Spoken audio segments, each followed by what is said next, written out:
The House Transportation Committee holding a hearing today focusing on the FAA's oversight of Boeing. Want to get over to Phil LeBeau, who's got a special guest this morning. Phil. Good morning, Andrew.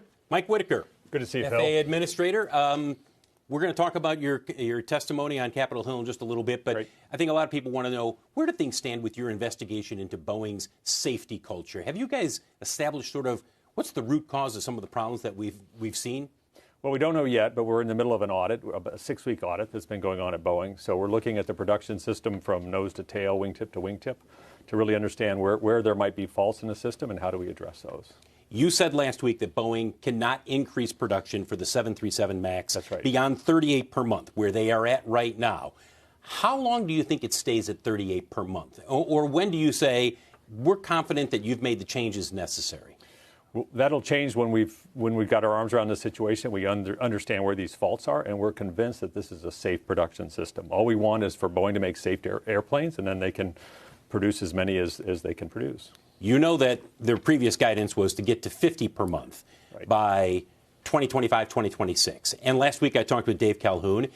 They're not pulling that guidance. They're not pulling that target. They're not reaffirming it, but they're not pulling it, which has some people on Wall Street saying, look, I think in the back of their mind, the folks at Boeing will put up with 38 per month for a while, but we're going to get up to 50 by 25, 26. Do you think that they will be able to get to 50 per month by 25, 26? I have absolutely no timeline on when this is going to happen. But once we're convinced that they're producing those safely, then they can certainly ramp up as long as it's a safe ramp up. So we're going to let safety drive this decision. Part of that is adding more inspectors, 20 at the plant in Renton. Right. You're also adding 6 at the Spirit Aerosystems facility in Wichita, Kansas. Is that enough? Or do you look at this and say, that's a start, we may have to add more? It's probably not enough, but we'll know that after the audit is finished. We need to have enough folks there who are able to really monitor the system, see what's happening, and make sure that those airplanes are being produced safely. Are you getting feedback from those people there? Or do you have a sense of, okay, here's a little bit of what they're catching? I mean, we haven't got the final results of the audit done yet, but are you hearing feedback from your inspectors there? We are getting feedback. We're waiting till we have all the data before we sort of talk about that. I think you can assume we haven't found anything that has caused us to take immediate action, but we are monitoring the system and collecting data. Has there been a red flag? Anything that's come up yet where you're like, wait a second, this is definitely not what we expected to find? Not that has caused us to have a further stand down at this point. So we are monitoring that, and if we see something that creates a risk, we'll address that. You've talked about an independent third party ultimately being permanent inspectors, so to speak. Are we moving from an era where you guys would do audits, whether it was at Boeing, whether it was at another manufacturer, to an era where there needs to be supervision constant? It's not something where you drop in, drop out, or you rely on delegate authority at Boeing. The system is designed really as an audit system, and I think that hasn't worked well enough. So what we're doing is introducing more direct inspection, putting boots on the ground in the factory, rather than reviewing paperwork and just making sure their quality control system says what it's supposed to say. We need to have people there that are actually looking at that. So we'll do this assessment and decide, does that need to be a permanent state, and to how many people do we need to put in, and where do we need to put them? How often have you talked with Dave Calhoun since this all began? Oh, we probably talk every 4 or 5 days, at least once a week. And with Pat Shanahan at Spirit Aerosystems? I have not spoken with Pat Shanahan. I have to ask you about Spirit. They're reporting their Q4 results today. The conference call with analysts, I think a lot of people want to hear from Mr. Shanahan and what's going on in Wichita. From your perspective, what is happening at Spirit? Because there seems to be a steady drumbeat of things not being produced the way they should be produced. Well, there's a sort of a history between Spirit and Boeing. I think from our perspective, we regulate Boeing. Boeing has a contractual relationship with Spirit. They need to impose standards on Spirit to make sure they're producing safe components for their manufacturing. Are you confident that you'll be able to figure out what's wrong there? Well, we have inspectors at Spirit as well, so we're including that as part of our assessment. And ultimately, is it possible that you say, look, there needs to be permanent inspectors here at Spirit in addition to Boeing? Absolutely. That's absolutely on the table. One of the things that I think a lot of people look at, the steady drumbeat, and you heard this over the weekend, of issues.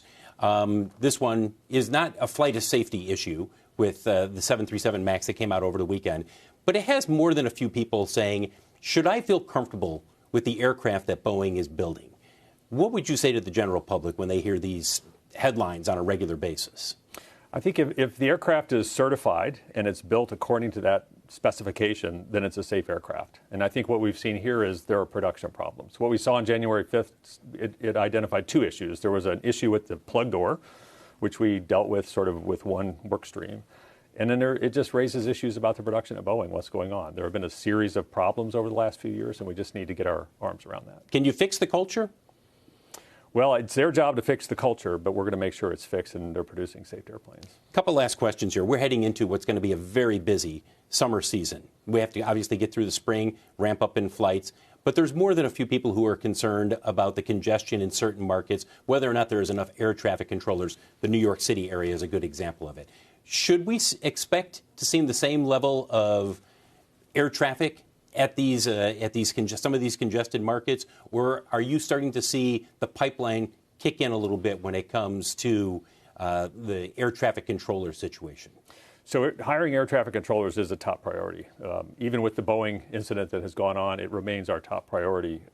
We don't have enough controllers. We need to bring more in. It takes a long time to make a controller. It takes a few years.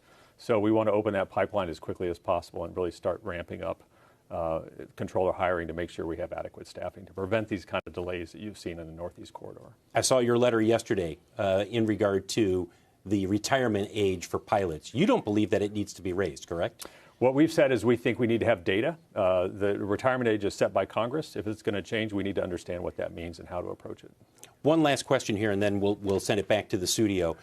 You have, with Boeing, saying that they will make the changes necessary for certification on the 737 MAX-7 when it comes to the de-icing system.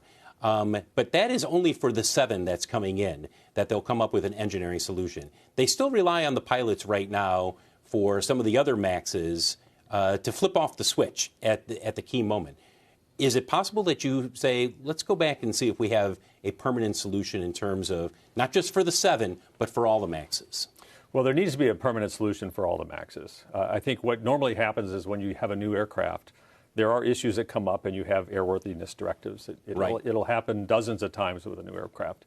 What you don't do is keep that open and not fix it before you make a new version of that airplane. So I think Boeing did the right thing to pull back on their request. Once that fix is developed, it'll be retroactively put on the MAX 8s and MAX 9s.